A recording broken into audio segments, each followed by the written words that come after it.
you must have heard the name Heunsang. If it doesn't ring a bell, then try and remember that Chinese traveler from history books who carried just an umbrella and a heavy backpack. However, Heunsang wasn't always known as that. Upon birth, his name was Chen Hui. He was born in 602 AD. As a boy, he took to reading religious books and studying the ideas along with his father and elder brother. Like his elder brother, he became a student of Buddhist studies at the Jingtu monastery. He was ordained as a novice monk at the age of 13. And he became a monk at the young age of 20. It was then that he was given the name Heunsang. Reading Buddhism books translated from Sanskrit to Chinese would often trouble him because they were poorly translated. But one day he saw a dream. In that dream, he received encouragement to go to India and fulfill his wish to study Sanskrit and Buddhism. Thus he made up his mind to go to India. But when Heunsang sought Chinese Emperor Taizong's permission to go to India to study Buddhism, he refused because the emperor had no interest in Buddhism. A lot of people advised him against going to India as the journey would be dangerous and the weather would be challenging. To which he replied, "I would rather die going to the west than live by staying in the east." At the young age of 27, Heunsang somehow managed to escape from China. But the road to India wasn't easy. While he was crossing the Gobi Desert, a brutal sandstorm hit and he lost his way. Hunger and thirst drained him completely and he fainted. It was his experienced horse that saved his life, picking him up and placing him near a water source where he revived his strength to continue. Later, he reached Kashmir via the Silk Route. Kashmir's flower gardens not only fascinated him but also gave him his first teachers, Vinita Prabha, Chandravarman and Jayagupta. They were three of the most famous Buddhist scholars of the time. They became his guides. Kashmir, like Magad, was a stronghold of Buddhism at that time. From there, he went on to different places in North India, like Ladakh, Jalandhar and Mathura, to understand Buddhism. He then followed Buddha's footsteps to Lumbini, Kushinagar, Sarnath and finally reached Bodh Gaya, where Buddha had attained enlightenment under the Bodhi tree. 4 years had passed since Heunsang had come to India. He then reached Nalanda University and took admission there to quench his thirst for knowledge. Nalanda is considered as the world's first university. The head abbot or chancellor of Nalanda was Shilbhadra. Heunsang became his most special student. It is said that Shilbhadra was distressed because of his various illnesses and had lost the will to live.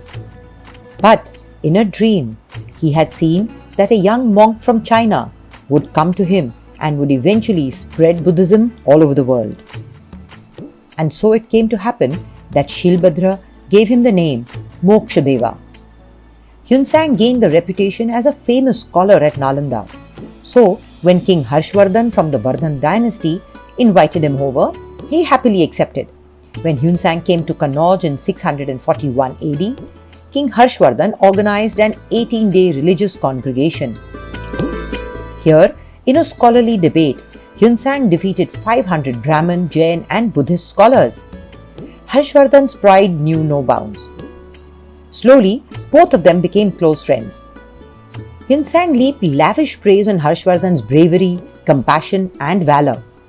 In his description of the Kumbh Mela, he tells how Harshvardhan would invite the whole state to an event and feed more than 1 lakh needy people daily.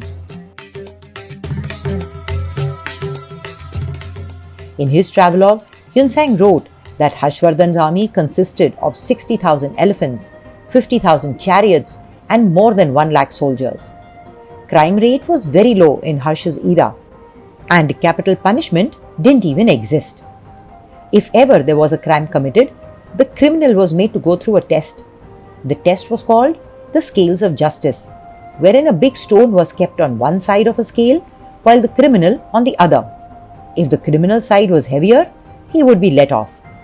If not, he was sentenced to life imprisonment. While talking about the education system, he says that both boys and girls learned the Shastras after primary education. Shastras are considered religious texts now, but they meant grammar, science of arts and crafts, medicine, logic, and philosophy back then. After exploring India for 12 years, when Hyun Sang set out for China again, people asked him, "Aren't you afraid of going back as you had run away to come here? You criticize their lack of respect for religion, then why do you want to go back there?" Hyun Sang explained, "If we do not spread Buddha's teachings to those who need it the most, then what is the point of learning?"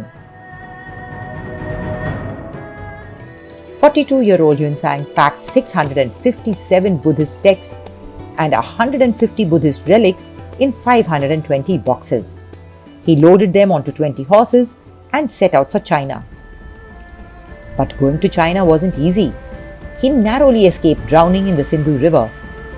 There, unfortunately, many priceless books were destroyed, but he still managed to get a lot of the books across to China.